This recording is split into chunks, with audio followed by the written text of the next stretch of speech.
That's too hot. Morning, YouTube. I got my van all rearranged for kids right now. So it's not as comfortable for me right now. But it's okay.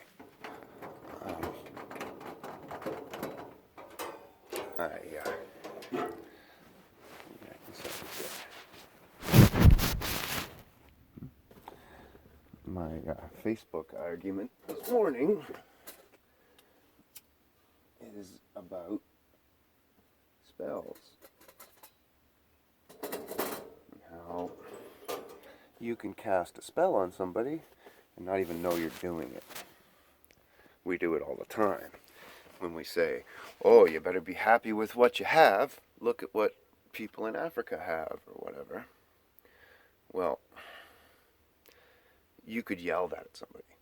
You better be fucking happy with what you got because I'll come and take it from you. Right? Same thing. Just different words. It's a fucking threat, is what it is. This particular person wasn't saying that. She was saying, don't trust random people on the internet for your life experience. To help you decipher what your life experiences are. Well, that's very bad advice. Because we're getting propaganda constantly. We were propaganded all through school as we were little children and stuff. And the only people that are looking out for you are random people on the internet. Most of your friends and family are so full of propaganda that they couldn't help you if they wanted to help you with life experience. Anything that they think and everything and the angle that they're coming at it from is totally messed up and full of propaganda, and they think that they're a monkey flying through space. Is that somebody you want fucking advice from? No. You can't get advice from somebody like that because it's going to take you down a bad path. And then most of them are satanic and don't realize it as well. Humanism is another form of Satanism. So if you think that you're the shit, whatever, can't get it set anywhere, then then that means you're humanist. And Satan doesn't care who you believe in. He doesn't. Obviously, he wants to be worshipped and loved and all that shit, but he doesn't care about. His big goal is for you to not love God. He doesn't care if you love him, or if you love yourself, or if you love a rock, or if you love a cross, which a lot of you do. It's all away from God. That's the key. We gotta love God, not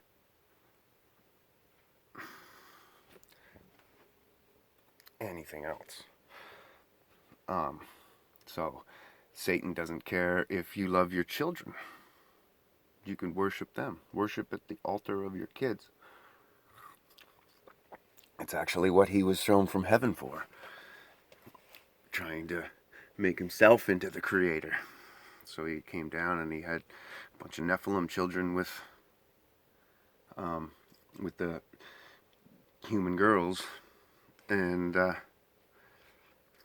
made all kinds of abominations with fish and lizards and you name it, cows and goats. And Baphomet is a goat man. That's Satan's favorite child. Or at least one of them, most famous. So, and that's why the goat is so symbolic. Another reason why the goat is so symbolic.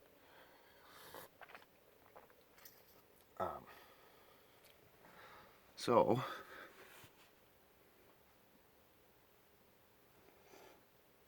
the goat isn't herded like a sheep. Very stubborn. But we got to be careful as sheep, because lambs, because we can be easily taken away from our shepherd as well, the good shepherd. And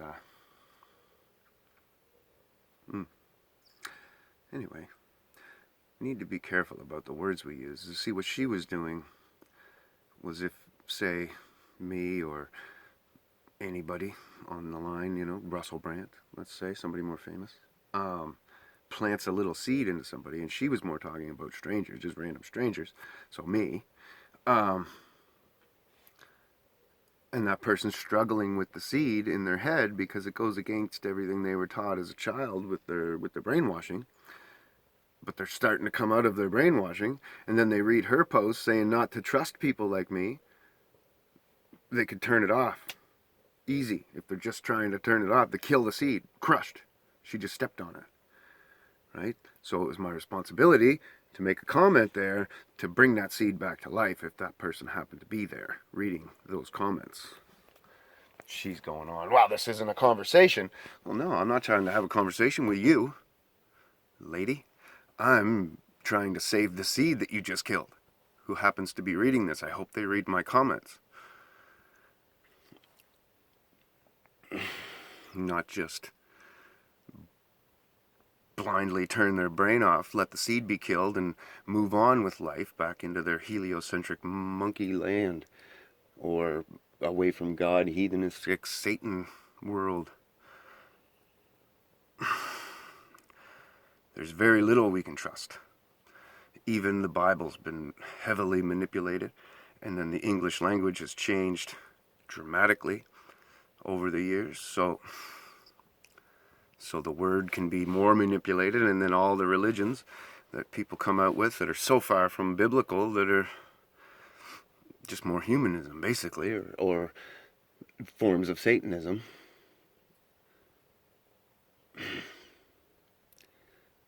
Very little we can trust. So if you can find somebody who's doing something very differently and learning the world differently and is spending time reading all those books, studying them, trying to figure out where the discrepancies are, like the Bible, there were 13 books removed, completely removed when it was translated this last time. How many more books were removed as it got translated to Greek and to the other languages, right? Because it kept getting translated. It went from Hebrew to Latin to Greek to English, that I know of. So, and then to other languages, obviously, but and then English from 1600 to today, the dictionary is not completely different, but very different as you read through it, like very, very, very different. And then our calendar, God's calendar, is 13 months. There's 13 moons. That's obvious. And then the year breaks up evenly into 13 with one day left over. So that's really simple, right? Because there's your first day of creation, and then your 13 months, and then you get back to your first day of creation. So stands to reason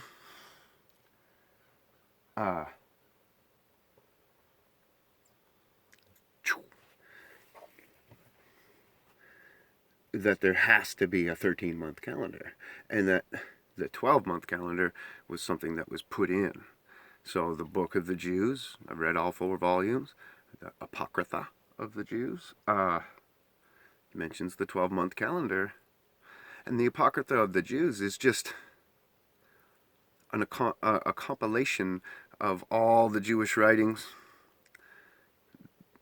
with the most accuracy that he could decide with. And then he even says in the preface that where there was 2 contradicting legends, he referred both, or he picked one to stick with, or he'd go back and forth, right? Because there's the book that says, Jesus was a saint, and then there's also a Jewish book that says that he's in hell and he's burning and his mother was a whore.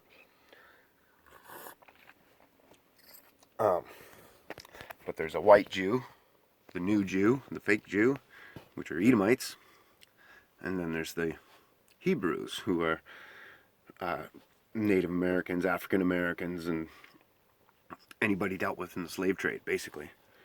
There's still a few tribes in Africa, but very few. One of them just got status and made it back to Israel, but then they were immediately put into the army and everything. Anyway, so the Edomites called themselves Jews and then started putting out writings and calling them Jewish writings, even though they're Edomite writings, which are the opposite of the Jews or whatever, right? So you got to be very careful about everything that you're reading. And the new thing that I see is they compare Jesus, Yeshua, Ra, and Muhammad or something. Not Muhammad, the other one.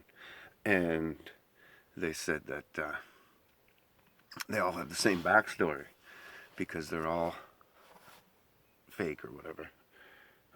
They're all the same demon or whatever they said. But no, they have the same backstory, but it's Chinese telephone. So every race wanted to be the race that had Jesus, but only one was. But it doesn't, changing him to your race to suit your religion didn't matter as much back then, as long as you were going to the same Christ. At this point, the religions are getting so messed up that we need to get away from them altogether, because they're just cults. Every single one of them. I go to Christian churches all the time, and even if they're speaking good and biblical and all that, they're not linking it to today, and they're not bringing it around to making sense in our world or anything like that. They're just preaching old shit that other people have preached, and they just studied it, and now they're regurgitating somebody else's words from a different time that doesn't link to us. And the odd thing they do link to us isn't important. They're not talking about how science contradicts the flood, but when you look at the real science, it pushes towards the flood. And so they should be doing science lessons to show that the school is a bunch of lying pieces of shit. But instead they just talk about spiritual or whatever. Anyway, they're not doing a good job. Even the church that I did find, that's Flat Earth Church and everything, but